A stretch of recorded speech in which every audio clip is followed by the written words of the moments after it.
डर का मौसम यूट्यूब चैनल पर आपका स्वागत है। भूत प्रेत पिशाच और शैतानों की रोमांचक कहानियाँ आपको इस चैनल पर सुनने को मिलती हैं। अगर आपको ऐसी ही कहानियाँ सुनना पसंद है तो हमारे चैनल को सब्सक्राइब करना ना भूलें। डर के मारे मेरा चेहरा लाल पड़ चुका था। मैंने बोला, अरे यार, ये मैं कहाँ आके फंस गया। जो भी हो सामने आओ। मेरे इतना बोलते ही उस कोठरी के चारों कोनों से रोने की आवाज़ तेज होने लगी। वो आवाज़ इतनी तेज थी कि मेरे कानों से होकर दिल में उतर रही थी। मुझे कुछ समझ नहीं आ रहा था कि मैं क्या करूं। तभी मैंने अपने कानों पर हाथ रखकर ज़ोर ज़ोर से चिल्लाने लगा, बचाओ बचाओ, मुझे कोई तो बचाओ, यहाँ भूत है। मेरे इतना बोलते ही वो आवाज़ शांत हो जाती है। उस आवाज़ के शांत होने पर मैं भी शांत हो जाता हूँ। तभी दूर उस कोठरी के कोने में एक रोशनी दिखाई देती है। जैसे ही मैंने उस रोशनी को ध्यान से देखा तो मुझे महसूस हुआ जैसे मेरे पीछे कोई हो।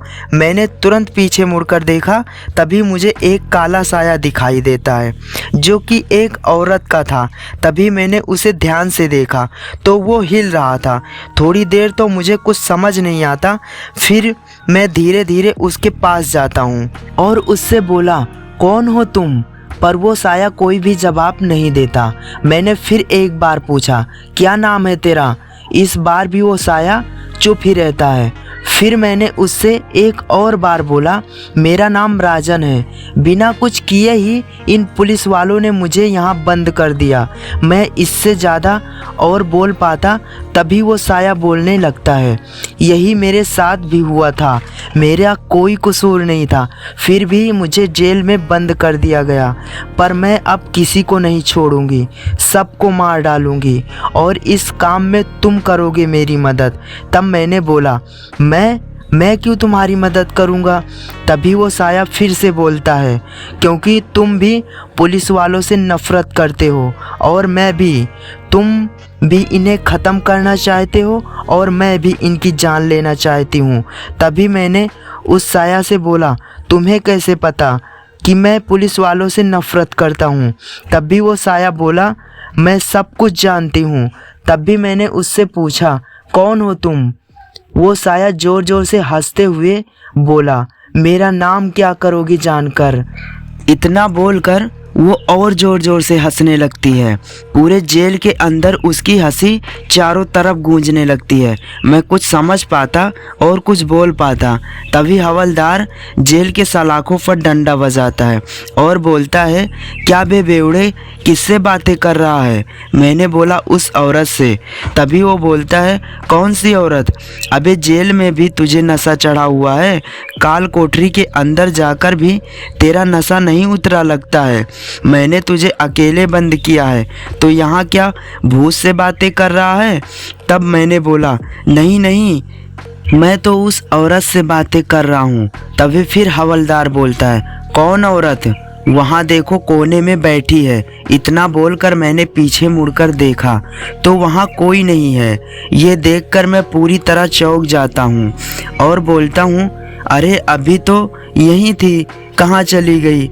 अभी तो मुझसे बातें कर रही थी। तभी वो हवलदार बोलता है, अबे लगता है तू कच्ची दारू पीता है। तुझे अकेले कमरे में भी औरत दिखाई देती है, बताओ?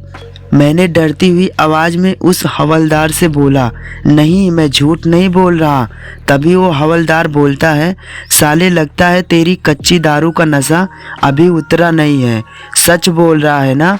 तो रह इसी काल कोठरी में। इतना बोलकर वो हवलदार चला जाता है। तब मैंने पीछे मुड़कर उसे आवाज़ लगाकर बोला, कौन हो तुम? कहाँ चली गई? मेरे सामने आओ। तभी कोठरी के एक कोने से फिर से आवाज़ सुनाई देती है, मैं तो तुम्हारे पास में ही हूँ। मैंने डरते हुए आवाज़ में बोला, कौन हो तुम और मुझसे क्या चाहती हो, बताओ? तभी वो साया बोलती है, तुम्हारा साथ, ताकि मैं पुलिस स्टेशन के सारे पुलिस वालों को मौत के घाट उतार सकूं। और तुम भी तो पुलिस वालों को मारना चाहते हो। हम दोनों मिलकर इन्हें मौत के घाट उतार देंगे। तभी अचानक मेरे शरीर में कुछ हलचल पैदा होती है। ऐसा लग रहा था जैसे मेरे शरीर में कोई आत्मा घुस गई हो। तभी मैंने अपना हाथ देखा तो मेरे नाखून लंबे होने लगते हैं और मेरे बाल तेज़ी से बढ़ने लगते हैं और मेरी आवाज़ भी औरतों की तरह हो जाती है। जैसे ही मेरा पूरा शरीर रूपांतरित हो जाता है, मैं ज़ोर से चिल्लाता हूँ, अब नहीं छोड़ूंगी, अब किसी को नहीं छोड़ूंगी। तभी अचानक काल कोठरी के ताले टूटने की आवाज़ आती है। ये सुनकर हवलदार उस काल कोठरी के पास आ जाता है और राजन का ये रूप देखकर पूरी तरह से घबरा जाता है। तभी राजन हवलदार को अपने हाथों से उसका गला पकड़कर उसे हवा में उठा देता है। तभी वो हवलदार बोलता है, अबे साले, मुझे क्यों मार रहा है और तुझे हुआ क्या है? छोड़ मुझे, जल्दी छोड़। तभी राजन उसे जान से मार डालता है और उसे उसी वक्त काल कोठरी में एक कोने में छुपा देता है और अपने आप में ही बड़बड़ाने लगता है। रात का वक्त हो चुका था। राजन अपने आप से बातें कर रहा था। तभी पुलिस वाले अपनी अपनी ड्यूटी ख़त्म करके घर जाने की तैयारी कर रहे थे। ये लोग पुलिस स्टेशन को ताला लगाकर बाहर निकल ही रहे थे, तभी इन्हें किसी के बात करने की आवाज़ सुनाई देती है। सभी पुलिस वाले कंफ्यूज हो जाते हैं कि अकेला राजन आखिर किससे बातें कर रहा है। तभी हवलदार बोलता है, साहब, लगता है ये बेवड़ा पागल हो गया है, अकेले में बातें करता रहता है। तभी थाना इंचार्ज बोलते हैं, अबे किस पागल को उठा लाया है, ये तो हमारा जीना हराम कर देगा, जाओ जाकर उसे चुप कराओ। हवलदार जैसे ही राजन के कोठरी के पास आता है तो देखता है राजन का शरीर पूरी तरह से बदल चुका है। उसके बाल लंबे हो गए हैं और वो अपने आप में ही कुछ बड़बड़ा रहा है और उसकी आवाज़ औरतों की तरह निकल रही है। राजन के कोठरी का ताला टूटा हुआ है, जिसे देखकर हवलदार चौंक जाता है और बोलता है, ये ताला कैसे टूट गया? राजन मुड़ता है और हवलदार को घूंसे लगाता है। हवलदार चाबी लेकर ताला बंद करने लगता है। तभी राजन कोठरी के दरवाजे पर जोर से लात मारता है और कोठरी का दरवाज़ा टूट जाता है। साथ साथ हवलदार दूर जाके गिर जाता है। राजन औरतों वाली आवाज़ में बोलता है, मुझे जेल में बंद करेगा, अब मैं तुझे नहीं छोड़ूंगी। राजन इतना बोलकर हवलदार की तरफ बढ़ने लगता है। राजन का ये बदला हुआ रूप देखकर हवलदार के होश उड़ जाते हैं। उसे समझ नहीं आता कि आखिर राजन को हुआ क्या है। तभी राजन हवलदार को पकड़ता है और हवा में उठा देता है। तभी हवलदार बोलता है, अबे छोड़ मुझे, नीचे उतार। तभी राजन उसे ज़मीन पर पटक देता है। वो हवलदार डरते हुए आवाज़ में बोलता है, अबे पागल हो गया है, मुझे क्यों मार रहा है? तभी राजन हवलदार का पैर पकड़कर उसे घसीटता हुआ उसे काल कोठरी में डाल देता है और बाहर से ताला लगा देता है। हवलदार अंदर से चिल्लाने लगता है, हे खोल ताला, खोल और निकाल मुझे बाहर, मुझे जल्दी बाहर निकाल। तभी राजन बोलता है, हे चिल्ला मत। वो हवलदार बोलता है, अबे तू पागल हो गया है क्या बे बेवड़े, मैं तेरे को जान से मार डालेगा, खोल जल्दी ताला, निकाल मुझे बाहर। तभी राजन बोलता है, मुझे मारेगा, आ जा, मार मुझे। राजन जेल का ताला खोल देता है और हवलदार के पास जाता है। तभी हवलदार राजन का कॉलर पकड़ लेता है और बोलता है, अब तुझे नहीं छोड़ूंगा। तभी राजन बोलता है, तू मुझे मारेगा? तू? इतना बोलकर हंसने लगता है। तभी हवलदार बोलता है, कौन है तू? तभी राजन बोलता है, मैं वही हूँ जिसे तुम लोगों ने झूठे इल्ज़ाम में जेल में डाला था और मैंने इसी जेल में खुदकुशी कर ली थी। अब मैं किसी को नहीं छोड़ूंगी। राजन के अंदर की आत्मा अपने बारे में बता ही रही थी कि तभी हवलदार मौका देखकर भागने की कोशिश करता है। राजन अपना हाथ लंबा करके हवलदार को पकड़कर खींच लेता है। राजन उसे पकड़कर हवा में उठा देता है, उसे जेल के दीवार पर पटक देता है। हवलदार का सिर दीवार के ईंटों पर लगकर फट जाता है और उसके सिर से खून बहने लगता है। तभी हवलदार बोलता है, छोड़ दे मुझे, अबे छोड़ दे मुझे। राजन अभी बहुत ज़्यादा गुस्से में था, इसलिए हवलदार की कोई बातें नहीं सुनता और पास में पड़ा हवलदार का डंडा उठाता है और जहां हवलदार को सर पर चोट लगी थी वहां पर डंडे पर ज़ोर ज़ोर से मारता है। हवलदार चीखते हुए बोलता है, मुझे मत मारो, मुझे छोड़ दो, भगवान के लिए मुझे छोड़ दो। हवलदार चीखते चीखते मर जाता है। राजन हवलदार की टांग पकड़कर घसीटते हुए स्टेशन से बाहर लेके जाता है और उसे ऊपर लटका देता है और खुद जेल के अंदर चला जाता है। राजन के अंदर जाते ही जेल का दरवाज़ा बंद हो जाता है और दरवाजे पर ताला लग जाता है। अगले दिन पुलिसकर्मी जब पुलिस स्टेशन आते हैं तो ये नज़ारा देखकर चौंक जाते हैं। तभी एक हवलदार बोलता है, देखिए सर, किसी ने हवलदार को मारकर ऊपर लटका दिया है। थाना इंचार्ज बोलता है, किसने मारा इसे और मारकर इसे स्टेशन पर ही लटका दिया, कौन है वो? हवलदार बोलता है, सर मैं अभी अभी यहाँ आया हूँ और देखा। तभी थाना इंचार्ज बोलता है, लाश को नीचे उतारो और ठीक से पूरे पुलिस स्टेशन की तलाशी लो, खूनी ने कोई तो सुराग छोड़ा होगा। तो हवलदार मिलकर उस लाश को नीचे उतारते हैं। दोनों पुलिसकर्मी पुलिस स्टेशन में छानबीन करने लगते हैं पर उन्हें कोई भी सबूत नहीं मिलता। निराश होकर थाना इंचार्ज के पास आकर बोलते हैं, सर हमें यहाँ कुछ नहीं मिला। तभी थाना इंचार्ज बोलता है, लगता है खूनी बहुत चालाक है, पर वो जो भी है मैं उसे नहीं छोड़ूंगा। थाना इंचार्ज पता लगाने की बहुत कोशिश करता है पर उसे कुछ नहीं पता चलता। देखते ही देखते रात हो जाती है। थाना इंचार्ज हवलदार को आवाज़ लगाता है।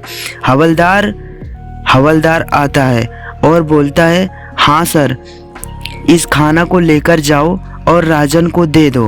वो हवलदार खाने की थाली को लेकर राजन के पास जाता है। राजन जेल के एक कोने में बैठा हुआ है।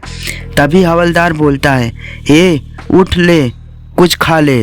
राजन हवलदार की तरफ नहीं देखता और ना ही कोई जवाब देता है। हवलदार खाने की थाली को ज़मीन पर रख कर बोलता है, खाना है तो खा वरना भूखा ही मर। इतना बोलकर वो जाने के लिए पीछे मुड़ता है। तभी राजन उठता है और पीछे से आकर हवलदार का गला पकड़ लेता है। राजन ने हवलदार का गला पूरी ताकत से दबाया था। राजन उसे हवा में उठा देता है। हवलदार तड़पने लगता है और उसके पैरों से खाने की थाली पर लात लगता है और थाली दूर जाकर गिरती है। थाली की आवाज़ सुनकर थाना इंचार्ज भी वहां आ जाता है और राजन को एक लात मारता है। राजन दूर जाकर गिरता है और बोलता है, अच्छा किया जो तू भी आ गया।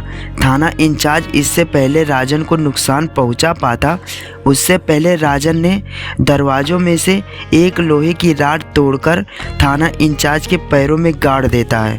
थाना इंचार्ज के पैरों से खून बहने लगता है और दर्द से चीखते हुए बोलता है, कौन हो तुम और क्यों मार रहा है मुझे? तभी राजन के अंदर की आत्मा तड़पने लगती है और अपने असली रूप में आ जाती है और बोलती है, पहचाना मुझे? पहचाना कि नहीं? तब थाना इंचार्ज बोलता है, नहीं मैंने नहीं पहचाना। तब वो आत्मा बोलती है, मेरा नाम चेतना है, मैं वही हूँ जिसे तुम लोगों ने 2 साल पहले झूठे इल्ज़ाम में जेल में डाल दिया था। मैंने जेल में ही खुदकुशी कर ली थी। तभी वो थाना इंचार्ज बोलता है, नहीं तुम वो नहीं हो सकती। तभी वो आत्मा बोलती है, मैं ही हूँ चेतना। तभी थाना इंचार्ज के पैरों में घुसी राड को निकालकर उसके गले में घुसा देती है। वो तुरंत मर जाता है। दूसरी तरफ वो हवलदार वहाँ से भागने लगता है। राजन उस राड को हवलदार की तरफ जोर से फेंकता है। राड सीधे जाकर हवलदार के पीछे पीठ में जा घुसती है, जिससे उस हवलदार की वहीं मौत हो जाती है। अगले दिन सभी अखबारों में यही खबर छपती है कि पुलिस स्टेशन में किसी ने घुसकर सभी पुलिस वालों को मार डाला। ये खबर पढ़कर दूसरे पुलिस स्टेशन के पुलिस कर्मियों की पोस्टिंग इस थाने में हुई। तभी एक हवलदार बोलता है, सर हमें यहाँ आकर बहुत डर लग रहा है। तभी थाना इंचार्ज बोलता है, हाँ मैंने भी सुना है, यहाँ इस स्टेशन में पता नहीं क्यों और इस स्टेशन के बारे में यहाँ पर रहस्यमय तरीक़ों से पुलिस वालों की मौत होती है। थाना इंचार्ज और 2 हवलदार मिलकर पूरे पुलिस स्टेशन की तलाशी लेते हैं पर उन्हें कोई सबूत नहीं मिलता। मजबूर होकर थाना इंचार्ज को ये फाइल बंद करनी पड़ती है। दोस्तों, इस तरह एक चुड़ैल ने अपना बदला पूरा कर लिया। दोस्तों, ये कहानी यहीं समाप्त होती है। अगर आपको ऐसी ही वीडियो देखना पसंद है तो हमारे चैनल को सब्सक्राइब करें ताकि हमारी वीडियो सबसे पहले आप तक पहुँचे।